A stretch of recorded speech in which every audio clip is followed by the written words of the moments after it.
Welcome back to day 3.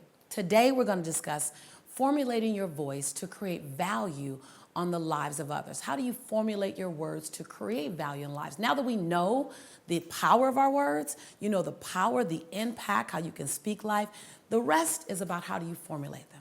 Formulating your words to create value in the lives of everyone who come in contact with you, who crosses your path, only happens with great intention. You don't have accidental successes. You must become intentional about every word. Yes, I said every word that crosses your lips. It takes practice, but when you do this, it'll soon become second nature.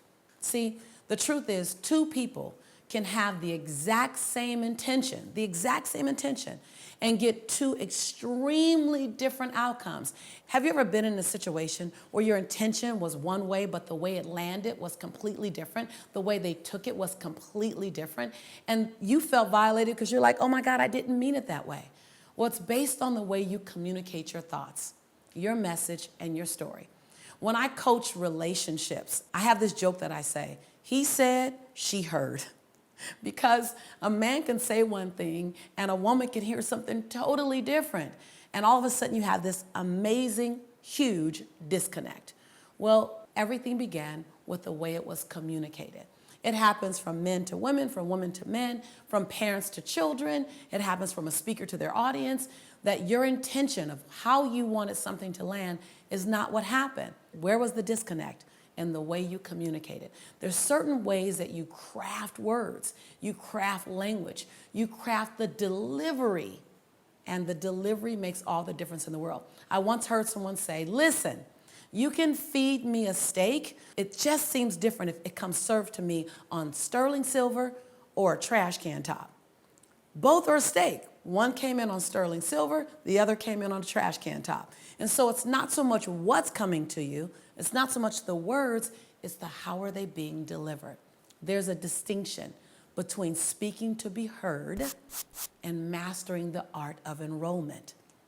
Speaking to be heard is unconsciously emphasizing the importance of the points that you're saying. You want to be understood.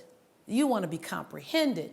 You want to be accepted. Most importantly, you want to be agreed with. Most people are not even aware that they're speaking to be heard. They're speaking to be respected, accepted, or agreed with, versus mastering the art of enrollment. Totally different level. I like to call that next level. So you may, as I'm teaching you, as you're going through this program, you'll begin to picture people in your mind, people that spoke to impress or to have impact or to have agreement, versus people who spoke to enroll. Don't judge anyone, and most importantly, don't judge yourself. Now, when you master the art of enrollment, that's focusing on inspiring new thoughts, inspiring acceptance of self and of new things. It's creating a form of action from an internal place within the listener. It's inspiring the listener to want to get up, stand up, speak up, show up. It's inspiring people to want to be better people. That's mastering the art of enrollment. You find what's important to them, key thing, you find what's important to them and you build on that special place. Now, you may find what's important to them prior to even standing in front of them. Whenever I'm getting ready to speak to an audience, whether it's an audience of 2 or an audience of 2,000, I ask my partners one simple question. What do you want this audience inspired to think, feel, or do as a result of me speaking? Now, they want to give me the theme, and they want to give me the context, and they want to give me the who's in the audience. And while all of that's important to them, because that's the event, the only thing that's important to me is what do these people want to be inspired to do? What do they want to be inspired to think? How do they want to be inspired to feel as a result of me opening my mouth? Whether I'm speaking for 2 minutes or 2 hours, I want to know from the very beginning what's a win for the listener, not what's a win for me. When you look at the journey called your life, you will have crossed hundreds of thousands of people's path. How has your voice created value? Now, when I ask you this question, I'm not asking the question from when you're formally speaking in front of a group. Not just that. While that matters, if you're a formal speaker or you want to build a speaking career, that matters. Ask that question. But I want you to ask the question, how am I adding value to the checkout clerk at the supermarket? How am I adding value to the gentleman who crossed my path at the concert or at the coffee shop?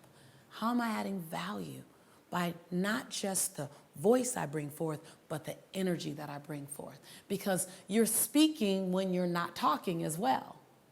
And so how are you adding value? How do you want to use your voice? How are you currently using your voice to uplift and elevate those around you? In this first section, all I want to do is heighten your ownership to your voice. You own a voice. You've been given the gift of a voice. You own it. It's yours. It's unique to you. So in this section, section 1, we're really going to understand, one, how you've been using it. That might be sobering and that might be exciting. It might be a little off-putting, and it might be confirming that you're on the right path. Either one is fine. In this first section, understanding this thing that comes through you. Every time you choose to speak, you're given the gift of voice. How are you using it? How are you owning it? How are you allowing it to land on the hearts of others? Does that matter? If it didn't matter, it's about to matter right now. How are you feeling at the end of your day by how you contribute to others with your voice? This section is about understanding that to the next level. So for this piece of self-work, I'd like for you to post a 90-second video in our tribe. Super exciting. You get to see one another's face. And in this video, I want you to share with the tribe, what do you want to use your voice to influence? Oh, I love this exercise because you get to make a bold declaration. What influence do you want to make? What shift do you want to produce? What do you want to eradicate? What do you want to elevate? What do you want to, my favorite word, what do you want to disrupt? What do you want to do? What do you want to bring to the world? More of? Or what do you want to help eliminate? What do you want to help grow? What do you want to help make okay? See, I want to use my voice. I'm going to jump in first. I want to use my voice to make you finding your own rhythm necessary and okay. I want to use my voice to give people permission to understand that your fingerprint is not like anybody else's fingerprint. And no one has your unique, unrepeatable experience to this world. I want to use my voice to free people from thinking that being brown or being short or being dark or being light or being big or being too small really exists. I want to use my voice to show people that you're enough.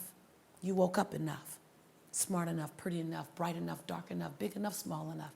I want to use my voice to free people from limiting thoughts and beliefs. I want to use my voice to inspire people to soar. Now, what do you want to use your voice for? What do you want to inspire people most with your words? How do you want? And who do you want to inspire? You might have a niche. I want to inspire children. I want to inspire women. I want to inspire men. I want to inspire athletes. I want to inspire mothers. I want to inspire women who've come through abuse. I want to inspire men who haven't had their fathers around. I want to inspire. Who do you want to inspire? And how do you want to use your voice to elevate, to breathe life into, to produce, to lift, to shift, to share, to give humor? I can't wait to see your video. Now listen. Don't give me like a 20-minute long video. I know you can get excited with this. So we want your video to be 90 seconds long. Now, you might get a little excited and it's a little over. That's okay. But for the most part, keep it to 90 seconds. And everyone in the community, everyone in our tribe will be inspired by your reason for using your voice. So share with everyone, because someone's going to look at your video and it's going to inspire them to post their own.